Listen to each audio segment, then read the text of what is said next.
the swastika. As triggering as this image is for people today, those who wield the symbol seem to have little to no understanding of where it comes from. Let's do a deep dive on sound.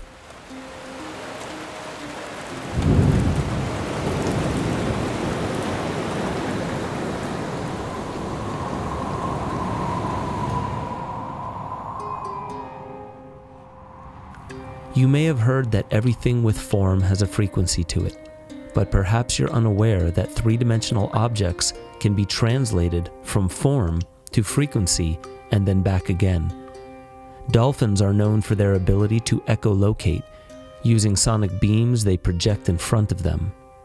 Those cymatic frequencies are reflected back to the dolphin, creating a 3D image for their abnormally large brains to process into needed information about their environment. Researchers put the dolphin's sonic beams into an audio file and use cymatics in water to visualize what the dolphin might be seeing. Astonishingly, each of the images was used to create 3D renderings of the exact object that the dolphin was detecting. Luc Montagnier discovered he could take the acoustic imprint of DNA, translate it into an MP3 file, email it to a colleague on a different continent, and it could be reproduced into DNA through the use of polymerase chain reaction, or known in the COVID era as PCR. John Stewart Reed, a British acoustic researcher, posited that because the cochlea of the ear, which is only 30 millimeters long when unwound, is too small to capture a full oscillation of long wavelengths, such as the 12.37 meter wave from the lowest note on a piano. This implies that all the information needed to understand a sound is not spread along the waveform, but encoded in every part of the wave. It's fractal information in the form of sound. Dr. Ellen Polyakov at Manchester University found that sound can change the taste of food, meaning that what happens in your sense of hearing influences other senses such as taste. Movies without soundtracks seem to need better writing and visual direction in order to make the same kind of deep impact on the audience.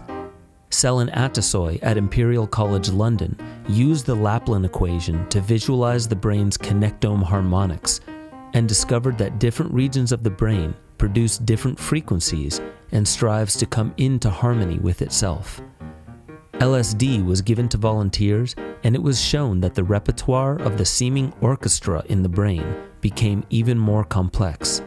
All of this leading Selin Atasoy to conclude that the brain behaves much more like a symphony than it does a calculator, and that the future of medicine is likely to be frequency-based. All this is to say that sound matters in a true form to the human experience, and it has always mattered. Michael Faraday, an English scientist, discovered that non-linear standing waves that appear on liquids, enclosed in a vibrating receptacle like cells within a body, produce recognizable imagery from ancient cultures. Many derivations of the Holy Cross, the X-Men logo, and even the swastika can be seen. But before the swastika was given the meaning of racial superiority in the 20th century, it had a far more esoteric and scientific meaning to ancient cultures. In fact, Dr. Volodymyr Krasnoholovets at the Department of Theoretical Physics at the National Academy of Sciences in Kiev, Ukraine, states that the earliest remnants of civilization that led to the ancient wonders such as Göbekli Tepe and the cultural explosion that came from Mesopotamia with religion, art, high sciences, and philosophy actually have their root in Ukraine on top of volcanic inerton fields. Ceremony by the thousands were performed on these geographic locations, attuning people to the biofields of the earth. Dr. Krasnoholovets states, whilst emotions receive little scientific attention, they may have a physical impact in terms of inerton waves, which are real carriers of the pervasive energy information field or biofield. The origins of mantra, particularly for Tibetan monks, trace their lineage back to Khortytsa Island in Ukraine. Today, Ukraine seems to be the hotspot for neo-Nazis that wear the swastika, but seem to have very little understanding of its actual significance. Anywhere from 32 to 26,000 years ago, ornaments that resemble cymatic patterns were buried with people's bodies, perhaps in order to allow the consciousness to continue on after the death of the body. Dr. Krasnoholovets states that ancient Ukrainians had no violence, no class separation, no weapons, and no words for conflict for thousands of years. And they created 80% of the symbols we still use today, including the yin-yang symbol and the swastika, which is found in ancient sites around the world.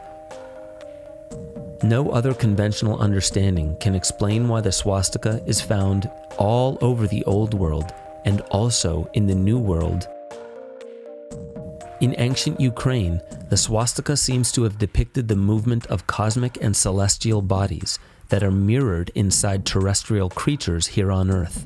The pixelated photo in the center shows a photograph of the human embryo in its initial stage of development.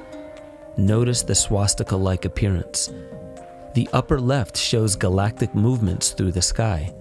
Perhaps the only way to destigmatize this symbol from its association with racial superiority is to understand that the originators of placing this cosmic symbol into artifacts was a culture that didn't seem to segregate people based on color, status, wealth, gender, or any other defining feature. In light of this, I put forth the humble hypothesis that the swastika itself is impartial to our perverse human perspectives on it. It cares not whether some people use the symbol as a tool to signify hate, superiority, or anything but the cosmic principle of creation. But it is not unintelligent either. Just like the Star of David or six-sided star that appears in many places around the world, as well as natural formations such as snowflakes, it is a messenger that will likely outlive all our silly ideas and personal usages. Perhaps the only way we can do justice to the meaning of these symbols is to surrender our human concepts and simply dance with one another as equals.